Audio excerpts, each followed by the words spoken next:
तो आज का जो बड़ा सवाल है वो ये कि क्या सिर्फ ग्रेजुएशन में मतलब यूजी में 75% काफ़ी हैं असिस्टेंट प्रोफेसर बनने के लिए? ये चर्चा यूजीसी के नए ड्राफ्ट रेगुलेशन 2025 पर आधारित है।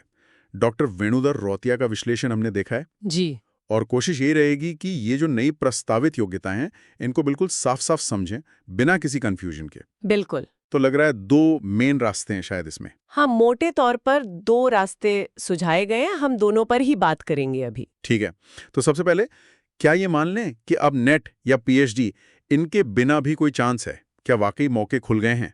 देखिए, ये सवाल बहुत अहम है और हाँ, कई लोगों के मन में है और ड्राफ्ट रेगुलेशन जो है वो इशारा तो कुछ ऐसा ही कर रहा है। अच्छा। हाँ, अगर हम पहले रास्ते की बात करें तो ड्राफ्ट कहता है कि असिस्टेंट प्रोफेसर यानी एकेडमिक लेवल 10 के लिए एक मिनिमम क्वालिफिकेशन ये हो सकती है कि आपके पास ग्रेजुएशन की डिग्री हो। UG degree? हाँ, यूजी डिग्री जो एनसीआरएफ लेवल 6 की हो और उसमें कम से कम 75% मार्क्स हो। 75%। और सबसे चौंकाने वाली बात शायद यही लग रही है कि इस 75% वाले ऑप्शन के साथ ड्राफ्ट में नेट सेट या पीएचडी इसकी शर्त का जिक्र नहीं है। सही पकड़ा आपने, बिल्कुल। ड्राफ्ट में इसके साथ नेट सेट या पीएचडी की अनिवार्यता मेंशन नहीं की गई है। तो ये तो बहुत बड़ा बदलाव है। हाँ, ये बदलाव तो है, लेकिन यहीं पर मतलब एक जरूरी बात समझनी होगी।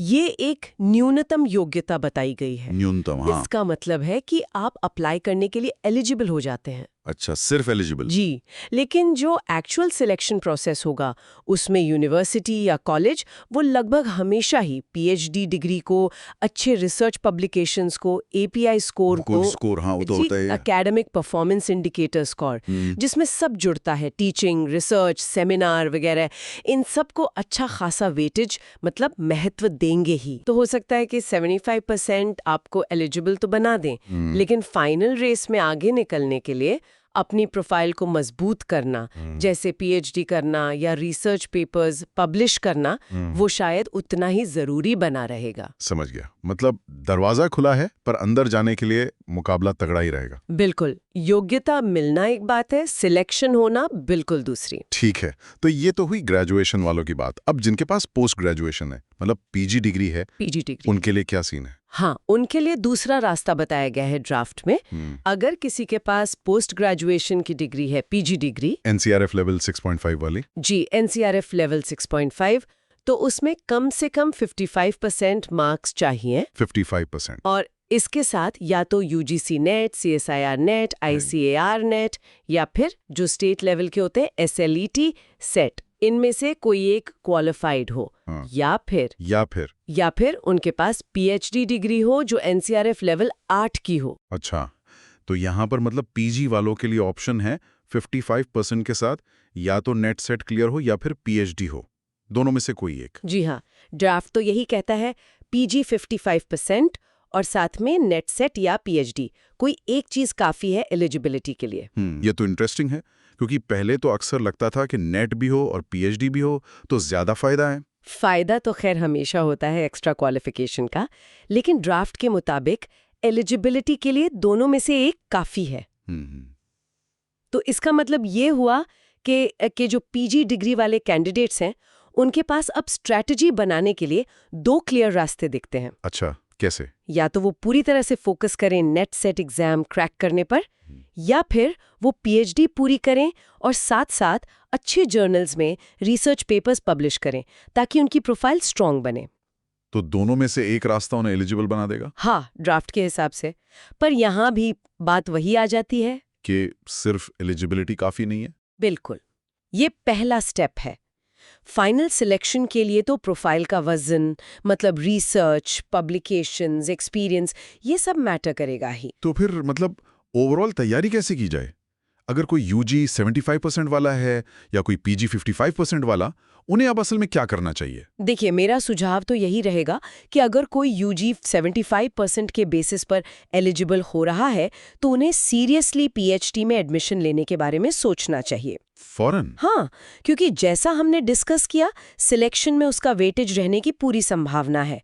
साथ ही यूजीसी केयर लिस्टेड जर्नल्स में या स्कोपस इंडेक्स जर्नल्स में रिसर्च पेपर पब्लिश करने पर काम करना चाहिए। और कॉन्फ्रेंस सेमिनार? जी, कॉन्फ्रेंस सेमिनार में पेपर प्रेजेंट करना और इंटरव्यू स्किल्स पर ध्यान देना बहुत जरूरी है। ठीक है।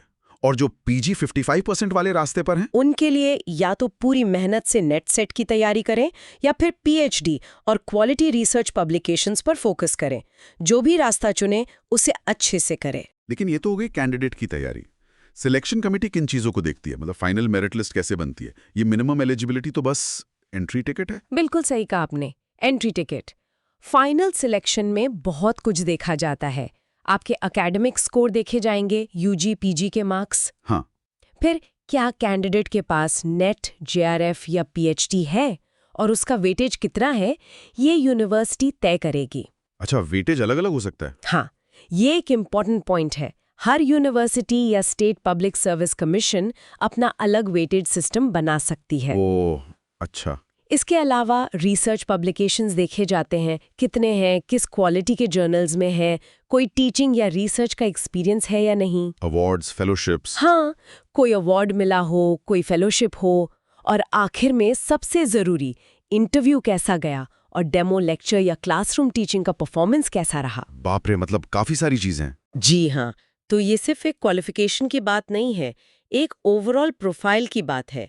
इसीलिए जब भी कोई वैकेंसी का नोटिफिकेशन आए, उसे बहुत ध्यान से पढ़ना और समझना जरूरी है कि वहाँ का स्पेसिफिक क्राइटेरिया और वेटेज क्या है। ठीक है, तो अगर हम इसको समेटें, मतलब संक्षेप में कहें तो ड्राफ्ट ये कहता है कि यूजी 75% वालों के लिए नेट पीएचडी शायद अनिवार्य ना हो एलिजिबिलिटी के लिए, पर सिलेक्शन के लिए पीएचडी, रिसर्च, एपीआई स्कोर ये सब मायने रखेंगे। बिल्कुल। और पीजी 55% वालों को नेट, सेट या पीएचडी में से कोई एक चाहिए होगा एलिजिबल होने के लिए। आपने एकदम सही सारांश दिया, पर मैं फिर से इस बात पर जोर देना चाहूंगी कि ये सब अभी ड्राफ्ट रेगुलेशंस के आधार पर हम कह रहे हैं। हाँ, ये फाइनल नहीं है। बिल्कुल नहीं, ये फाइनल रूल्स नहीं है।